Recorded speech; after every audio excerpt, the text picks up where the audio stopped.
Don't be shy. These are actually the comfy seats in the front. I know, like, nobody wants to sit in the comfy seat. That's just weird.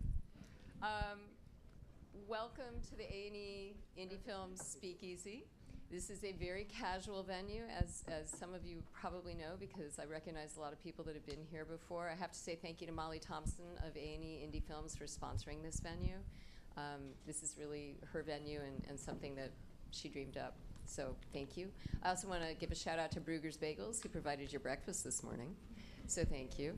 I'll remind you that there is a 12:30 speakeasy as well and a 3:30. We do serve moonshine in those bands if you're of age.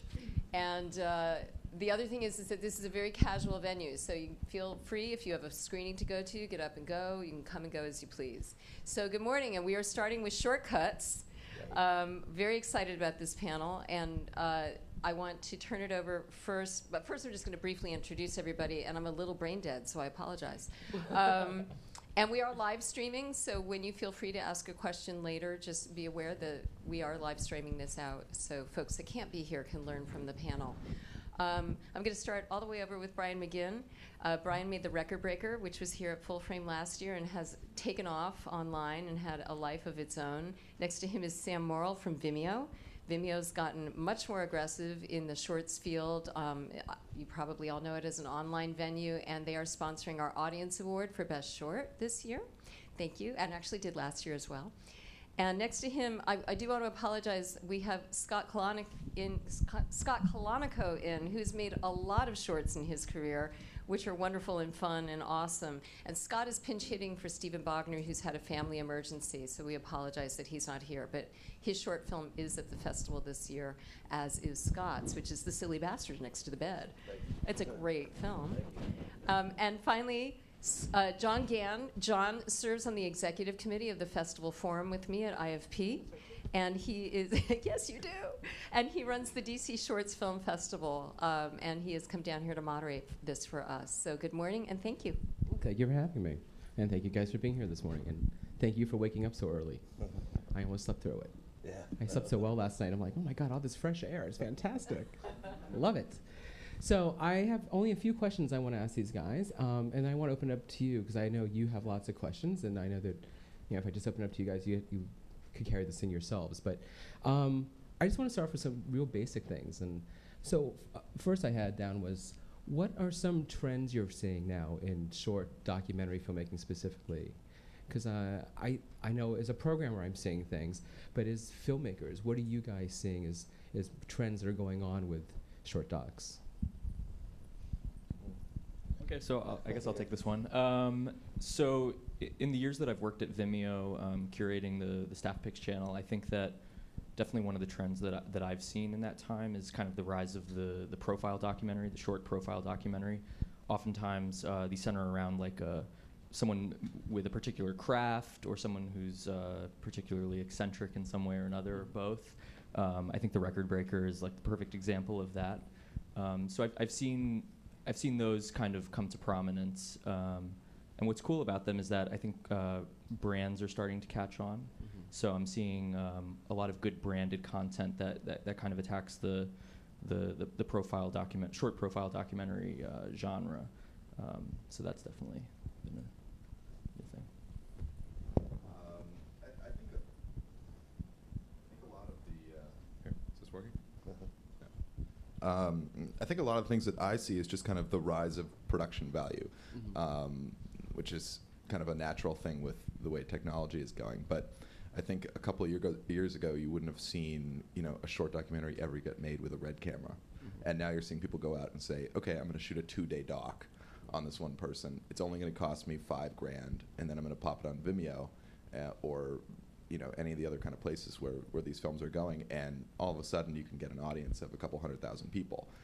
Right. So it's kind of changing, I think, the landscape of, you know, how you can get your work seen and how you can get your kind of name out there, or, you know, define your style as a filmmaker. So I think that's kind of the thing that I'm seeing. Yeah, I guess the thing that I've kind of noticed that you're seeing a lot more people with the narrator kind of inserting themselves into the documentary. So you're getting a lot more of that, you know, where I think it's kind of the culture too, is where people are going, you know, I'm making this documentary, but I'm also part of it as well. which is kind of an interesting trend that I'm kind of seeing overall as well. And do you think the style of first person or inserting the voice in over has something to do with how film is now being distributed, that more people are watching it on smaller and smaller screens, that you can't do big epic shoots anymore because people aren't watching them in large format as in theatrical?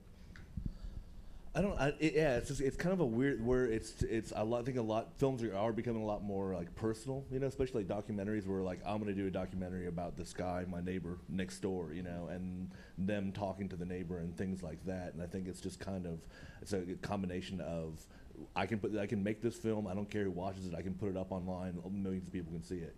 It doesn't matter, anymore. I don't have to go out and spend, rent a camera and buy a 60mm film and do that anymore. Yeah, I think that someone like Casey Neistat is kind of the perfect example of a filmmaker who's just made a living inserting himself into his own work. And yeah, I mean, he's got his own very unique style. You see a video made by Casey Neistat, and it's very obvious that it's his work, even if he isn't featured in it, even though he usually is. Yeah, exactly. Yeah, because I'd never heard of him until I'd probably seen his movies but not known who he was until I was looking to see who was at South by Southwest this year, and then I was like, oh, okay, yeah, that guy, Brian, you mentioned you put your Vimeo your movie on Vimeo and hundreds of thousands of people see it, as opposed to a festival where you send it out and maybe a few hundred people will see it at a time. As a filmmaker, do you think that type of mass distribution or the ability to get a bigger audience with an easier setup is something that filmmakers are looking into as opposed to doing the festival circuit? Do you think that festivals, I mean, obviously I run festivals. I hope to God everyone always goes to a festival. And I think the festivals offer something that you can't get from watching films online. But do you think that there are filmmakers who are now sort of eschewing festivals or the festival strategy, or it's not as an important part of their mix because they know they can throw it on Vimeo, and if it really is something that's resonates with people, hundreds of thousands of people will watch it in 2 or 3 days? I think it depends on the project, really. I think that there are a lot of short projects that maybe are being made now that are maybe not festival films per se. So I think you do see a lot of those things going on Vimeo, but I think that festivals and kind of, if you want to call them traditional documentary shorts, do still go hand in hand. I would compare like the feedback of watching a film with an audience is so much richer than kind of like just watching numbers. It's like counting chits, sort of like. It's like, I want more. Give me more of that. Whereas when you're actually watching a movie with people and seeing, oh, they respond to that moment, like that's a much richer experience. So I don't think there's kind of a replacing thing going on. What's interesting is that the whole conversation regarding whether or not to show your work online or at a festival first, there's so many different routes that you can take. So The Record Breaker premiered at Full Frame last year, or it showed at Full Frame last year, and then it wasn't too long before Brian put that up on Vimeo, and it did very well on Vimeo, which was awesome. But then on the other hand, you sometimes have short documentaries that premiere online and then make it to a festival like Full Frame. So last year there was a short documentary here called Wolf Mountain, and that had already gone up on Vimeo. I think it premiered at Doc NYC. They put it up on Vimeo. We added it to the Staff Picks channel and did very well. And then they ended up coming to Full Frame. So there isn't really like a prescribed path, I would say, especially as festivals begin to kind of loosen their restrictions in terms of what is eligible to be shown at the festival and what isn't. Yeah, that was what I was gonna say, is that it's really amazing how many festivals now are kind of loosening their rules on that. And I think it's really cool because, most people haven't seen something that's been online at festivals, So I always think that's kind of a silly rule to say, oh, if it's online, you can't have it in the festival, because festivals should be about people gathering together to watch stuff, So I think it's silly to restrict that. So as a programmer, I would say that for my take is, if my audience can watch half my films for free online, why would they bother coming? Even though we're selling an experience, we're not just selling films. And so I know, like for us, we ask that if it's online, that it's taken offline, at least for the week that it's playing our festival. But we're happy to put them on. Like we have 400 films online that we've shown in the past for free for people to use, to watch. So I think as a festival, that's important for us, is to make sure that our audience and other audiences get to see what we've shown in the past. I was just going to say, as a programmer, I mean, have you seen a rise in submissions I mean, it's just. Oh, in general? Yeah. Oh, yeah, I mean, of course. I think people are going, yeah, I can put it online, or I can show it at a festival, which is. Well, but which is more I fun. literally get emails daily from people saying, my film's online, am I eligible? And the standard response is, sure, but if you're selected, you're going to be asked to remove it. So, which I think is pretty standard for a lot of bigger festivals. Yeah. So, why do you guys make shorts? I mean, people ask me all the time, why short films? There's no money in shorts. I'm like, well, but there's glory or stupidity, one of the two. And I happen to lean towards the glory part. But anyway, but why did you choose to make your film as a short as opposed to a feature? Well, with my film, it was kind of an interesting scenario in that it started as a feature and then ended up as a short. So, but I think there are a lot of reasons for making shorts. First and foremost, I think because not all stories that are worth telling need to be feature films, and I think that you see. In fact, kind of one of the things that frustrates me about the documentary landscape as more and more movies are being made is that I think you're seeing a lot of features that don't need to be 100 minutes. Yeah, that's what I was going to say, the same thing, yeah. And it's kind of, people have forgotten that there's short form, that there's also mid-length documentaries. And so I think there's a lot to be said for kind of looking at your story and saying, can I tell this coherently in a shorter form? I mean, we try to tell with Record Breaker, it's a story of the guy with the most Guinness records ever, and we kind of told his life story in 24 minutes, and it was a kind of a traditional 3-act film, but compressed down. And so I think a lot of people look at the short form and they say, oh, I can't fit my story. My story needs to be an hour or 80 minutes, and it's just not really true, and then it makes for boring films. So kind of my take on that. Yeah, the one I showed a film here yesterday, and then I had a film here last year as well, and they were both kind of, I had done kind of an experimental documentary where I just like more or less strung together a bunch of stock footage, and then in between I'd put these presidential phone calls, and I didn't want, the documentary was okay, I just put it out online, I was like whatever, but I didn't want to lose these little phone calls because I liked them. And then I was like not thinking, and I just put them on YouTube one day. I was like, okay, well, I just cut that little part out, and they're each like about a minute long. Just put them on YouTube and just forgot about them. And then every once in a while, I'll get people linking to these things. So I've got the one I showed yesterday had the JFK phone call in there.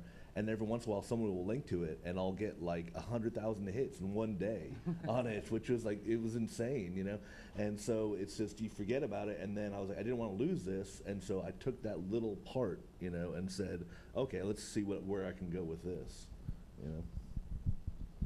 I mean, and obviously, feature-length documentaries are more expensive to make, so there's more of a need to recoup some of those expenses, which means getting a distribution deal and hopefully putting it in theaters or some sort of venue where it'll be behind a paywall. Whereas with shorts, short filmmakers can kind of work on those as passion projects in between the stuff that actually pays their rent, and then you can put it out on Vimeo or other online venues and offer it up for free and expose it to just a much larger audience than you normally get for a documentary that you're showing at a theater or somewhere else. Do you find that there's pressure to either lengthen or shorten films for some filmmakers? I know that in some of the classes we teach, we hear a lot from some filmmakers that if it can't be 6 minutes, it needs to be 48 because it has to be PBS length or whatever. And I'm like, really? I mean, do you think that there's some filmmakers feel this pressure that longer is better? Yes. I think it's pretty evident. I think if you just go to any festival and look at the slate of films and then go see a bunch of stuff, you very quickly see, oh, there's 20% of these films should be the length that they are, and 80% of these films are like a little padded, shall we say? So, yeah, I think it's. I mean, to me, it's very frustrating. I would really like there to be some sort of way that we could figure out how to, make shorter films financially viable while keeping, production value high. Because that's the other thing. I think people think, if I want to make the film that I want to make with the production values that I want, I need to go and get my $500,000 to make the feature version because I can't spend $60,000 to do a short version when I'm not going to recoup anything. So I think there kind of needs to be some sort of look at how do we, figure out a way to monetize these shorter form things that kind of pushes filmmakers back to making the films the length they should be. That's good. Yeah, I was just gonna say, just from like there's I want to make a short documentary and do it on whatever, and then there's I want to make a short documentary and I would like to show it in a festival, which are two different things. And if you get, because there is definitely, if your aim is to get shown at a festival, there is definitely, it's either going to be under 10 minutes or it's going to be like a longer one where they're going to program it in a block. Because I actually, when I was, the first cut of my film that I did was like almost 20 minutes, and I was like, yeah, it's not that, because it's also about the subject, It's like, if you've got a good subject, you can do it. Mine was like, I didn't cut it down enough. And then I actually went and I had like a spreadsheet set up where I went to like Hamptons and South by Southwest, and I actually looked at all the shorts and I had them down, and I figured out and it was kind of scary because the average time on both of those was about 8 minutes. It was like 8:20, I think it was. So I mean, you've got that. If you want to make a film for a festival, you're better off doing a shorter one, because they'll either program it before a feature or put it into a block, like what they do. So yeah, and I also think that online there's a certain pressure on filmmakers to keep things as short as possible, because viewers on the internet have notoriously short attention spans. But I think it really all depends on the piece. Like Brian was saying, I think every film has a length or an ideal length that's unique to the subject. And, the record breaker is 24 minutes, which I think by most standards is pretty long for something that you'd watch on the internet or on Vimeo. But I've watched it several times at this point, and whenever I watch it, it's, 24 minutes well spent and goes by pretty quickly. Thank you, Sam. Yeah. So, it really depends on the piece. And so, someone might say, the record breaker's, pretty long for Vimeo, but it doesn't watch like that. So well, we had that as well going to festivals with it. I mean, as you're saying, like a 24.5-minute movie. We had a couple festivals come back and say like, "Hey, we love it, but it's really too long." So I think you do see a lot of, especially non-documentary only festivals, where they have one or two blocks of documentaries. It's a 90-minute program. That takes up a third, right? 25 minutes of it, like it's not 6 times better than all these other movies, But as a programmer, that's one of the things I think about, because we have a 20-minute time limit, and when we get films that are 24, we have to really consider it, because a 24-minute film takes a space of 2 10-minute films. Yeah. And is your film better than 2 10-minute films? And as a programmer, what am I trying to show my audience in 90 minutes? Is your story compelling enough or important enough to take away from someone else's story? Yeah, returning also, I think that a lot of people have a misconceived notion about how easy it's going to be to recoup their money on a feature. I think a lot of people think like, oh, it's going to be really, really, I'm going to make $1 million back on this really quick, and there's not really that many avenues to do that anymore. Right. So I think people just kind of make mistakes in that direction as well. Okay, well, my next question was going to be about not money, but so foregoing money is a challenge, because we know money is a huge challenge in filmmaking anyway. So getting rid of that one, what are the other challenges you're seeing now with filmmaking, whether it's stock filmmaking or other types of filmmaking? What are some of the challenges that you're facing? I mean, well, something that I see, and this speaks to an earlier point of Brian's, which was that the production values on short documentaries are getting so high these days. I think that really puts the onus on the subject itself, and that's how short documentaries can distinguish themselves from the rest of the pack. So we see lots of great shorts on Vimeo that have really awesome production values, but then there are those that really rise above the rest because they've got a particularly compelling story behind it. And so it's not to say that you have to have high production values, but I think there was a time, especially when when DSLR video was starting to take off, where maybe we were pretty focused on how the documentary looked, and the fact that it had this like beautiful shallow depth of field was something that we were really mesmerized by, and maybe the story kind of took a back seat. And now that the honeymoon is over with DSLR video, I should say, I think that we're starting to focus more on the stories and the subjects. Yeah, I mean, I think the problem is always not falling in love with your subject to the point where you lose sight of what the story is. I mean, just speaking about kind of my work, like I've probably started making 12 other short films about kind of quirky, fun subjects because I go, oh, that's cool. I wonder what's in that story, and I haven't really finished them because there hasn't been something in there that justified it as an arc, as a narrative. It's just been like, oh, that guy does something kind of fun. And I think a lot of people make those 6 or 7 minute portraits, but then you kind of go, well, like, why was that a story worth telling? So I think it really comes back to like, what's the story that you're telling? And I think that kind of overrides everything else. That's always the problem in filmmaking is what is the story and how am I going to tell it? Yeah, I think just especially with all the how like it's like video and kind of like the technology's kind of leveled the playing field, whereas I can do the same stuff on my laptop that a studio could do. So you were seeing for a while when the people that like in After Effects had a whole kind of parallax background thing. When it first came out, everybody was doing it, and now everybody's figured out how to do it, and everybody can do it on their laptop or their phone. So they're just like that effect is kind of gone. So it's kind of leveled that field. So it always comes back to story. You can't get away with just effects anymore. Listen, I agree.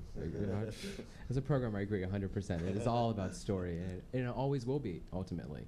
It doesn't matter how beautiful your special effects are and your great camera is, whatever, but it's really about story, and it's about connecting. It's about really understanding how to connect that subject to an audience. So I have only one more question. So I know you guys do, so if you guys want to start, I guess there's microphones to line up at. You can start lining up at some mics with some questions of your own. To me, filmmaking in general is an art that requires a community. You can't make a film yourself. I know that whenever I see credits that say written, directed, produced, edited by it, I know it's gonna be a nightmare to watch because you can't do all those things. It's really a collaborative art, and I think that the community part of filmmaking is such an important aspect. And I know DC is a big doc town. We have Erica Ginsberg is here with Docs in Progress, which is our huge documentary community building.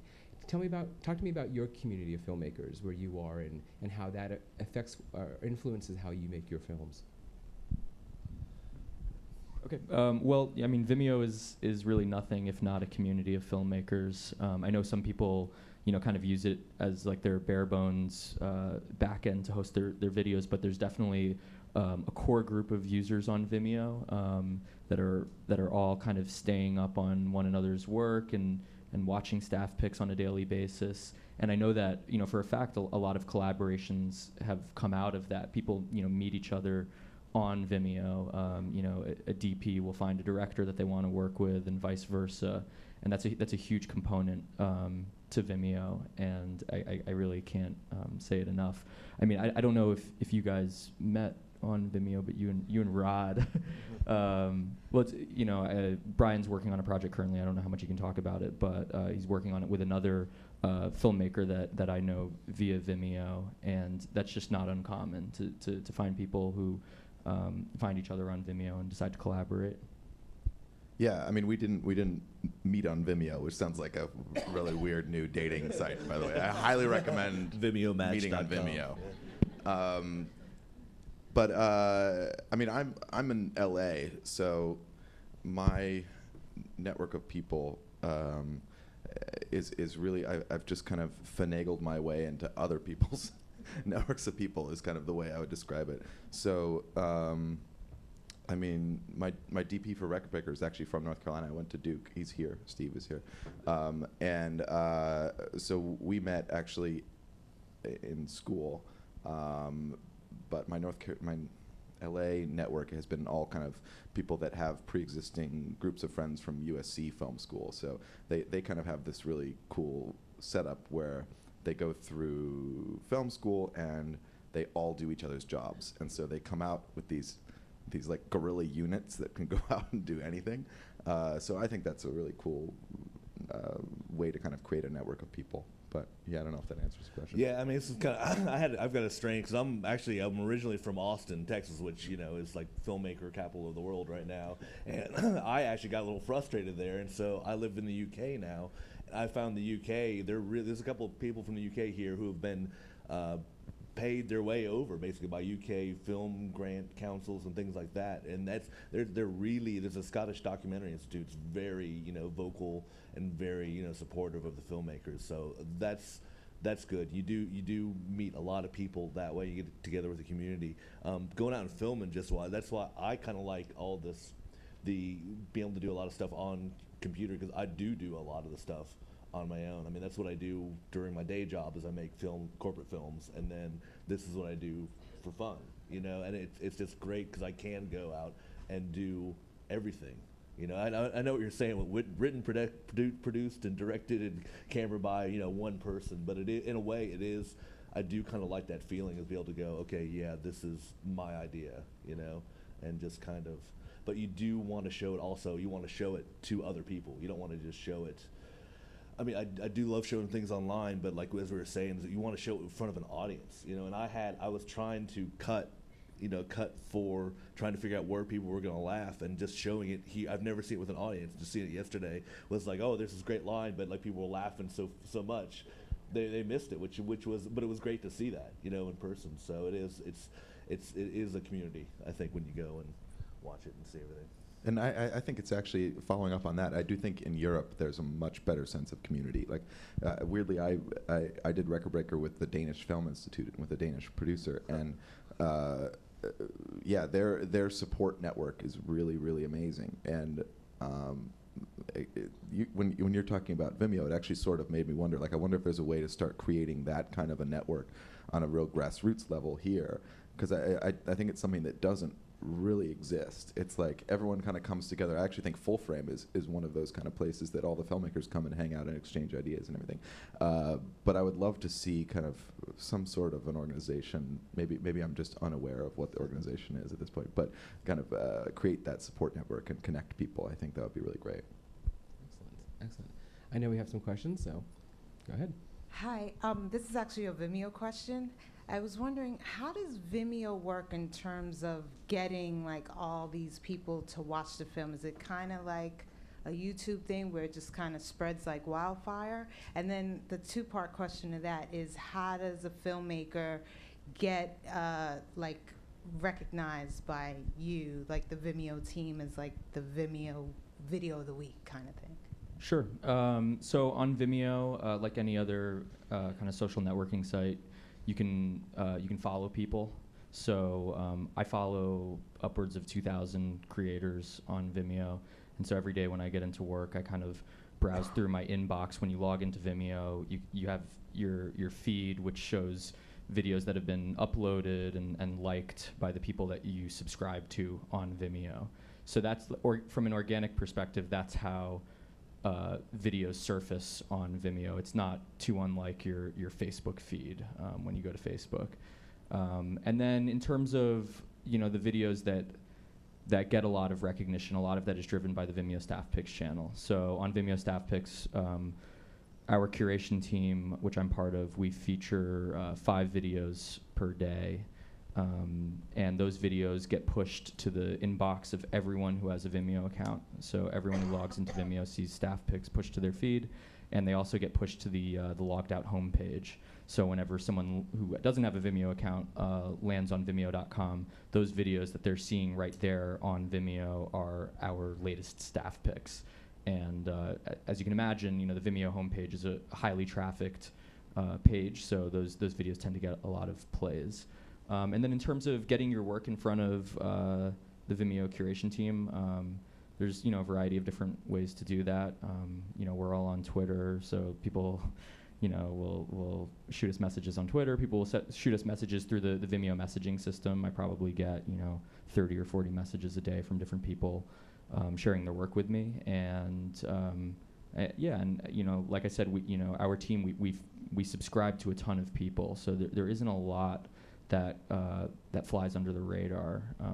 So usually, if your video is if anyone on Vimeo is like aware of your video, if you share it with any of the kind of power users on the site and they like that video, chances are someone from the Vimeo staff is going to catch wind of it and take a look. And following up on that, I think one of the really cool things about staff picks is that the quality is so high across the board, and I think that makes it unlike a lot of the other sites. You know, everyone says, oh, Vimeo's like YouTube. Well, not really, because I don't go to Vimeo to just randomly browse for cat videos. I go because I want to see what people are doing and what people are making and what kind of new techniques people are employing. And I think that's one of the things that's really cool about what you guys are doing. It's not to say that we don't have some great cat videos on Vimeo. Yeah. They Nothing do wrong exist. with a good cat video. You can't. But you bring up an important point, and I think that's something that a lot of independent filmmakers don't do, which is to watch the work of others. And I know that as a programmer, I'm constantly telling filmmakers, you must watch films. And you must watch films that are like the films you want to make. Because if your goal is to get it into a festival, let's say, you're competing for slots in a festival, and a lot of festivals like Film Frame, I guess they had 1,200 entries this year. You know, there's 60 slots for you, and there's 1,200 entries. You do the math. It's very difficult, and the chances are your film is already being made by 3 other people that year. And so how is your film different than that, et cetera? And unless you're watching films, you can't possibly make films that are relevant or different or unique or something that's programmable.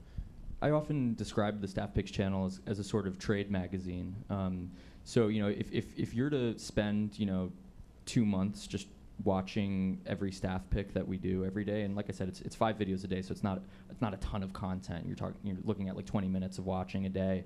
You know, after a month or 2 of doing that, you'll be, you know, really well versed in the styles and techniques that are currently in vogue, and at least in web video, but also, you know, in the festival scene as well. A lot of the work that we feature on the channel more and more is coming out of the festival scene. And I also, following up on your point, I actually, Record Breaker's kind of a full frame story because I actually met the producer and got connected to the Danish because of a film I saw here.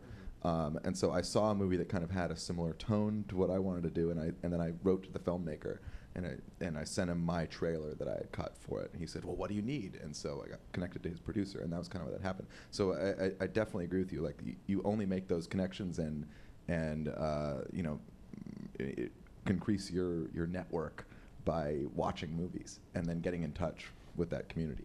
Yeah, and the same thing. Like when I was making that spreadsheet and I was trying to figure out, you know, length or whatever, I went back and watched films that had been in festivals from other years, and it was great to be able to find them on Vimeo or wherever, and just see. It was great to have a big kind of database of, okay, this is what people were watching before. You know, this is what's been going on. It's a fantastic way to research. Excellent. Question over here. Yep. First, thanks to all of you for being here. It's been very interesting and educational. Appreciate your insights. My question mainly for Brian, but I'd love to hear from all of you. You said that about 80% of the films you see has too much basically has superfluous material, too much material. So I'm wondering if you've noticed any commonalities among the material that is unneeded. You know, so in this extra material that you think filmmakers are adding, is there something like some go-to techniques or storyline that they seem to add that they could be taking out that you think is just unneeded in a lot of films today? That's a really good question. I mean, my gut response is just it's the boring stuff, but that doesn't really answer your question. I mean, I think a lot of it comes from the fact that people that make documentaries, and I don't mean this in a bad way, sometimes are not as versed in narrative storytelling. And so I think a lot of people tend to kind of not try to figure out, well, what does my character need? What does my character want? The same kind of things, the same kind of questions that you ask yourself when you're plotting out a narrative film. And so I think what you end up seeing is you end up getting a lot of scenes that are not really connected to the narrative of the film or what's important for the characters. And then you end up with a lot of scenes that kind of, you can see the documentary filmmaker kind of fell in love with the scene because, you know, they had a personal involvement in it in a way. And so I think a lot of times people can kind of fall in love with moments that they were there for that were kind of, that seem magical in the moment, but actually don't fit into the story. And I think that's kind of like a big pitfall. I actually had that. I fell into that in my movie, and my producer said, you have to cut it out. And I fought it, and then I kind of went, she's right. So I think it's more that, and I think it just comes from the fact that it has to be 80 minutes to be a feature, and so, you know, when you can't plot out someone's life, it's hard to, you know, always, you know, get 80 minutes of good story.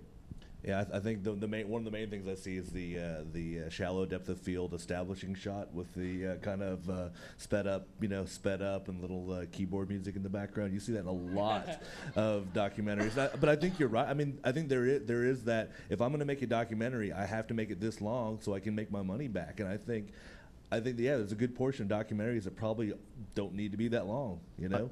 Here's one thing. It's unearned introspection by the characters, like a lot of kind of like pauses, long silences that aren't earned, and a lot of that comes from the fact that filmmakers spend years with their subjects, and so they know all of the, you know, emotional drama that's been going on, but sometimes those things aren't communicated to an audience, and then you end up kind of sitting there for 10 minutes wondering why people think this is touching. You know, I think that's kind of a big through line. I love that. You should copyright that, yeah. Hashtag that now. Send it out. And I would say that as a programmer, when I'm watching, to me, I call it the glory shot. These unnecessary shots, that the filmmakers spend a lot of time and a lot of money on, usually a crane shot or some sort of really interesting special effect shot that does not carry the story forward at all, but is, you know, they spent all their time and money on it and felt that this makes me a filmmaker by putting in this beautiful crane shot. Well, that's great, but it's not helping the story, and in fact, it detracts from what's going on. So I know that when I'm watching stuff, I'm looking at stuff like that. And again, as a programmer, I'd be honest, I'm looking at credits. If your credits are too long, that's a problem for me as a programmer. Seriously, like, I can't put 5 minutes, if your film is 4 minutes long and you have 3 minutes worth of credits, then I can't program that, because the audience won't sit through that. So that's something to think about. Keep your credits short. So. Yes, so I'm working on an animated documentary about mental illness. And it works as an arc story, but it's also a series of interviews that I believe sort of hang as their own short films. So I have two questions. One, do you know of any films that have sort of successfully used, and in no way am I privileging like the long over the short or the short over the long, but that have used short documentaries as a way to build allies in terms of outreach, in terms of funding, you know, by sort of emerging as short films. And my second question is, my documentary, I believe the right length for it is in fact mid-length, and is that just dropping into like a black hole, or is there some hope for, you know, for that? Where does that fit? So thank you. Sure. Well, in regards to the second question, I don't think that it has disappeared. I just think it means that your market is mainly festivals and television, and mainly European television. As far as the first question, I'm sure that there are examples, and I think there's also kind of a growing new media integration. In that field, I don't really know too much about, but I do know that some people are building films now out of kind of putting pieces in some sort of an interactive website and then kind of building from there. But I mean, there's definitely, whenever you're fundraising for a feature film or whatever, you kind of have essentially a short film that you're showing to raise money for it. So definitely in that regard. I think a good example of what you're referring to is currently taking place on Vimeo. It's called This Is Not a Conspiracy Theory, and it's done by this guy, Kirby Ferguson, who's known for another series that he did called Everything is a Remix. And so basically, he kind of rose to prominence on Everything is a Remix. It was like a 5-part series. Each part did very well. I mean, you know, several 100,000 views per episode. And then so he decided to start this new project, and it was going to be a feature-length project, but it was going to be unique in that he was going to release it in installments, and then kind of put together a feature-length cut at the end. And what he ended up doing was he cut the first episode, which was also kind of a trailer, but it was definitely like the first 10 minutes of the documentary, but it was edited in such a way that it was kind of laying the groundwork for what this film was going to be about. So it served so many different purposes. He also So what he did was he launched the first episode in conjunction with opening up pre-sales for the series on Vimeo on demand. So he released the first episode. We featured it on Vimeo, and it drove all the traffic to his Vimeo on demand page, where you could pre-sale or pre-buy what would be about like 8 episodes of content. And so the first episode was offered up for free, and then you could pre-buy the subsequent episodes that hadn't been released yet. And then at the end of that, for everyone who bought all the episodes, you're going to be able to get a feature-length cut of the film as well. Yeah, I mean, the only thing I could add is if you think there's some short content there, is I put together a short and put it online and to see what happens. I mean, obviously, if people, that's going to be your best indicator of, like, if people watch it, then you've got something there, you know? It's pretty cut and dry, yeah. Right. And I would caution that if it's going to be a mid-length piece, that you really understand who your market is, so that will dictate how you're, not only how you're cutting it, but how you're going to market that in the end. That if you don't, is it truly a festival film? Is it truly a PBS film or a European film? How is that going to be distributed? Because that's the weird length, and that's really hard. Is a festival, that's really hard to program that length. And depending on the type of festival, if it's just a doc-only festival, it's a little easier than if it was a general festival. So that's something to really think about. I love that idea of releasing a piece, selling the series online, and you buy them all, you get the piece, the full film at the end. I think that's brilliant. And that's how you can use technology to your advantage. Let me ask you one question about this, because I did see, I've actually watched the remix one, which features a lot of video sampling. So how does he get around that, selling that? Well, everything is a remix. I mean, it's all...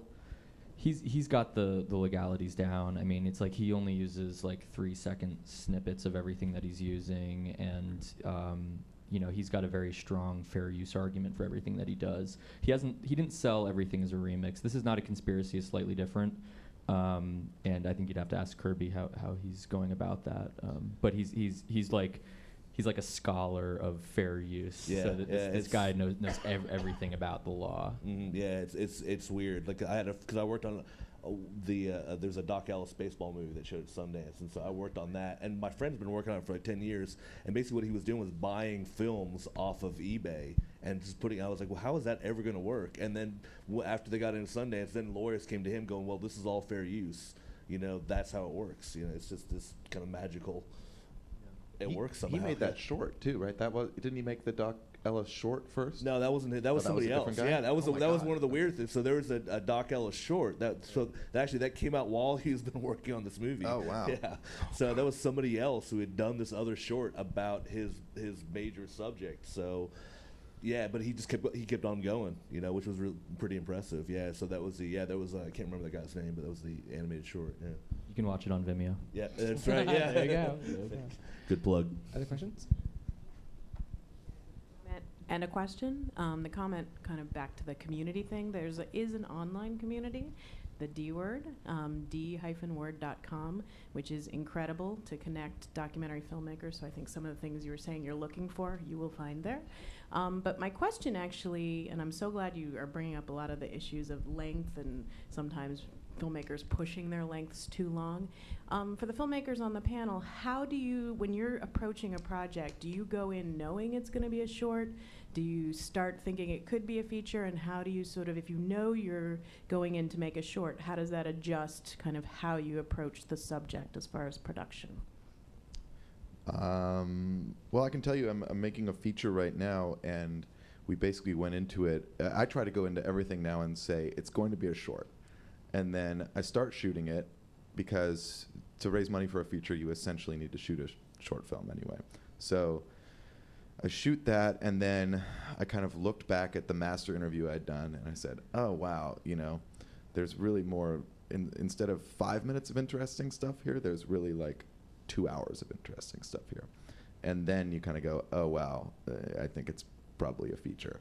So I think it really comes down to assessing what you get when you start shooting. But I think it's dangerous to go into anything saying this is definitely a feature film, because you never know what you're going to get until you start. Yeah, I've got the short here, and then I've got another short that I kind of went into it going, this is going to be a short, and this is going to be aimed at audiences in the UK. I was very kind of specific about what I was going to do with it, because I thought it was interesting to a point, but I know this is not going to be a feature, but I don't want to lose the story. I thought it was really interesting, so I kind of knew this is going to be a short right now, you know. Excellent. Talking about the unearned introspection and other things that are just too long, to what extent is there a mechanism for filmmakers who are doing a project to get feedback from large groups? I mean, you said you saw your film shown and then you saw the audience reaction. Are there forums where, whether on Vimeo or otherwise, where people say, this is just, if you cut this would be better, and with all the thousands of viewers that people have, or people taking advantage of not just the like or don't like, but specific content feedback? Yeah, Not, question. I think it's an interesting idea. I mean, I normally just show my films to my friends, and I think you get, if you get 20 people in a room, you will get a pretty good idea of what 200 people in a room is going to do. And I know my friends in LA do the same thing, and many rounds of it, from when a film is just a total mess at the beginning to all the way through to a fine cut. So yeah, it's an interesting idea though to use. Yeah, I mean, I think at one point you're always going to want to find somebody who's never seen it, who you don't know. You just want to show it to. What do you think about this? Somebody out of the blue, which is great. Yeah, that's an interesting idea. There's some kind of online thing where you could just show this. Then I think you run into the problem of 8,000 directors watching a movie, and they're like, cut this, and you don't know what to. It's who you trust, really. It's just like if you show your film to a group of friends, they'll tell you what they think. I'm also a big proponent of test screenings. To just randomly have a test screening, find a place that you can show for 30 people and sit outside on the sidewalk for an afternoon and hand out postcards about your film saying, I'm showing a film tonight, I want your opinion, would you come, it's free. You'll be surprised who shows up, and completely random, but that will give you an interesting perspective on what a completely uneducated, unknowing audience might think about your film. And their feedback can be terrible. Oh, I mean, like horrible. their Right. feedback can be useless. Right. But you'll at least get a sense, I think, of what by being in the room while they're watching it. You can always tell when people are like, "Oh God, what is this? When is this section going to end?" You can tell when people are fidgeting. Right. That's the main thing. Yeah, I mean, I think that watching audiences is much more interesting than watching. I mean, when I made films, I always watched audiences because I learned much more from that than ever watching my film again. I mean, I knew what it looked like, but to watch an audience watch it, you understand what they were laughing at, what they were taking seriously, where they were getting fidgety. I think that's important stuff. So. Yeah, I just remember it has nothing to do with documentaries, but I remember the story about when they were cutting Ghostbusters. They would they would record the test screenings and cut to that, because they wanted the laughs. So that's what they were going off of. Yeah, and that's what every horror movie does now. They film every single test screening, and it's almost like an algorithmic thing. Then it's like you take the video and you take the responses, and then you say, oh, this isn't scary enough at 4 minutes 20 seconds. Yeah, I had a question. You talked about unknown introspective earlier with the video content. I was wondering about the soundtrack content of the films. I was in a film yesterday, and I was like, I felt like I'd heard the soundtrack to that documentary before in another film. Could you say something about creativity and how to match quality soundtrack content and sound production to a quality film? Well, all I can say is, so what I used for mine was old stock music from the '60s that I found, and I just thought, my film's about the '60s. What's better soundtrack than old stock music from the '60s? And to me, it just fit. Now, when it comes to selling the film, if I ever sell it, that's a whole nother legal mess. But I mean, I think also hiring people. Did you guys hire a sound guy? Yeah. So I mean, that's, if you could talk about that. Yeah, I sample.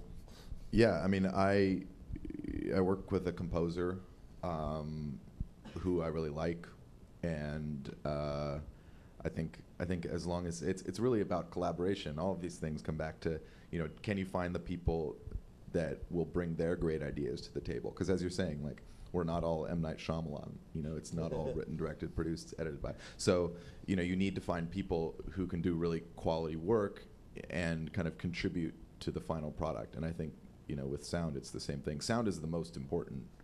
I would imagine for you watching shorts, like you can tell right away if the sound is bad. You're uh-oh. Oh. Well, I honestly, audience will forgive bad picture. They think it's an artistic choice, but bad sound will take everyone out of the experience. I can't take films with bad sound, because if once one person in the audience of 400 says, "What did she say?" then the whole thing is out of it. Yeah.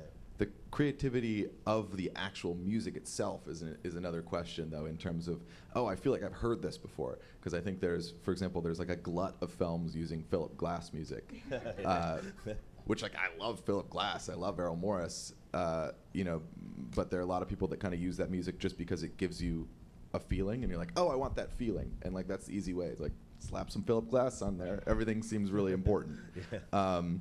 And, you know, I think the battle as filmmakers is to go, well, okay, yes, that totally works, but what can I do that's interesting? You know, that's maybe not a new idea, but something else, you know?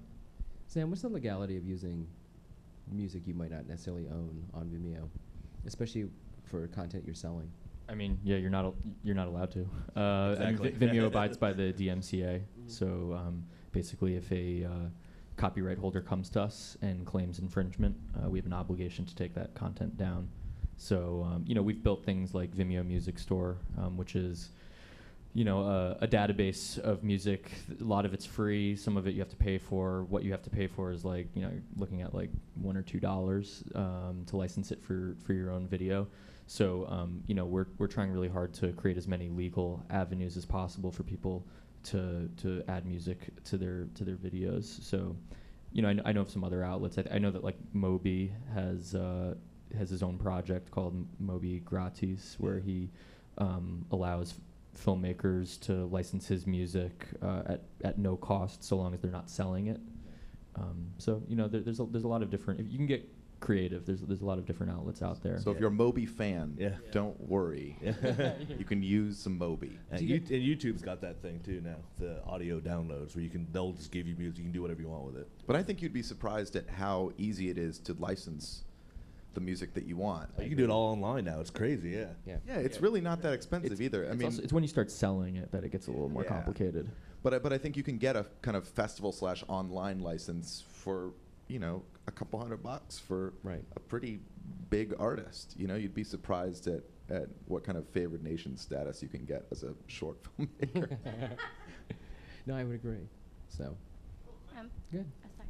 Yeah, hi, I'm Molly Murphy. I co-direct Working Films, and we're an organization that uses film to, you know, raise awareness on issues, build community, shift policy, and being responsive to organizers and to policymakers in both realms on both sides. We're increasingly needing short form content. And interestingly, going back to testing, where our office is based near Camp Lejeune, the Marine base, and they have a combat camera unit, and they approached us. They wanted to do education with Marines about things they could do with their documentary skills after the service. So in that conversation, they talked about the need for short films, and their process of murder boarding is what it's called, which is essentially they do use focus groups that represent their target audience. They also use some, like, just outside, you know, kind of random perspectives. They have really violent language around everything that they do, but a pretty incredible process, and they're also really interested in building relationships outside of the Marines with filmmakers. You know, people working in short form might be useful to talk to them about their cutting down process, which is really all about, like, kill your darlings or your babies. So, but we're, you know, I'll also just shout out American Teacher, your project, right, is going to launch a 4-month series across the state of North Carolina at the end of this month. So that's that. And we're interested in monetizing shorts too. So maybe all the short people talk to Working Films so we can come up with some money. You know, we only have a few minutes left, but Brian, I was wondering, and also John, if you could talk really quickly, because I know a lot of people had to go to films, but it is still going to be on our website. Would you talk a little bit about theatrical exhibition and shorts? Is that going to live at all outside of the festival world? as so many new festivals are added to the short form list, as we are for the short form doc, Oscar, I wonder if you guys could talk about theatrical exhibition a little bit before we end. Sure. Well, with Record Breaker, we kind of four-walled it in New York and LA, and four-walling means you put it up for a week in New York and LA, and that qualifies it for the Oscars. And we did that because the year that we were kind of on the festival, the first year we were on the festival circuit, there weren't a lot of films that I actually don't think there were any festivals that qualified for the short doc Oscar. That was new in 2013. So, yeah, is it going to survive? I mean, to be honest with you, probably not. I mean, there was no one coming to those screenings. I don't think there's really why would you go to, I mean, this sounds crass, but why would you go to a theater to see a bunch of shorts that you've never heard of, when you can just go see the next, the other big movie that you've heard about. I mean, I think it really comes down to, how do studios get people to see Transformers? Well, it's by advertising the heck out of it. And short documentaries just don't have any publicity budget, so I don't think that there's really any way that that's going to survive, personally, unfortunately. Yeah, I mean, I remember years ago there used to be Spike and Mike's. There used to be like traveling shows of shorts that used to play theaters, but that died because the theaters just got too expensive, and it was too expensive to four-wall it and be there for a week, and the theaters weren't that interested anymore, especially since a lot of the art house theaters are being bought out by bigger groups. Anyway, they had their own programming considerations. I would love it. I mean, we've always talked about, like, for DC Shorts, taking 2 shows and traveling them. It's a logistical issue, and it's really a financial issue. How can we make it work so that we're not losing our shirts? We can lose a little bit, but we can't lose a ton. But I think audiences love short films, and they love watching them in a theatrical setting because there's the camaraderie of being in a theater and the group sense, which I think is really important. You don't get that when you're watching online. Even when you're watching with other people online, you don't get it. It's about figuring out the magic formula. I think there's some. I like that idea of the traveling thing, and I think like Rooftop Films, for example. I think they do cool stuff in New York. Yeah. Yeah, no, I was just gonna say that would be nice if they would show feature, shorts before a feature in the theater. That would be a great. I don't know why they don't do. And even I did notice on the plane over here, on the BA channels, they actually had short films on the in-flight programming. So I mean, well. Do you know why there isn't more a short showing before? He's asking why there's not shorts before features. We're actually working with a group now to put shorts in the 20-minute pre-show before features at 2,000 theaters around the country. It's a logistical nightmare. Part of the problem is a lot of the short filmmakers don't necessarily have all the rights and clearances that they need properly in order for us to show it, and the cost of getting that is so expensive. And since they're not really getting paid out of it, it's a big investment. Is it worth $3,000 for you to pay for your legal fees so that 2 million people can see your film? In a theater, probably, but you're a poor filmmaker, $2,000 is a lot of money, and that could finance most of your next short film. So do you make your next piece, or do you go back to this one? So there's a lot of considerations there, and we're trying to, they want films that are 3 minutes or under. Well, I'm trying to find really appropriate, quote, family-appropriate films that are 3 minutes or under that are universally appealing and can work, in a major metropolitan city and can play in a rural area. So. Huh? Last words? You have your last words. Sam. Sam. Everyone's looking Sam. Thanks for having us. This has been great, and I'm going to stick around afterwards. So if anyone wants to talk about Vimeo, I'm here. Or just ask him about YouTube and just see what happens. Yeah, he loves that too. So. Yeah, no, just like it's been great here. It's like it's like we talked about. What are you gonna do with your short film? It's great showing at a festival. It's fantastic. I agree. I think festivals are the place to go to not only to see amazing film, but to connect with filmmakers and programmers and organizers and audiences that really enjoy that type of film. I think that you can never beat a festival experience. So, and I'm glad to say that the state of shorts is doing very well. It's not dying anytime soon. Thank God. So thank you guys very much for being here.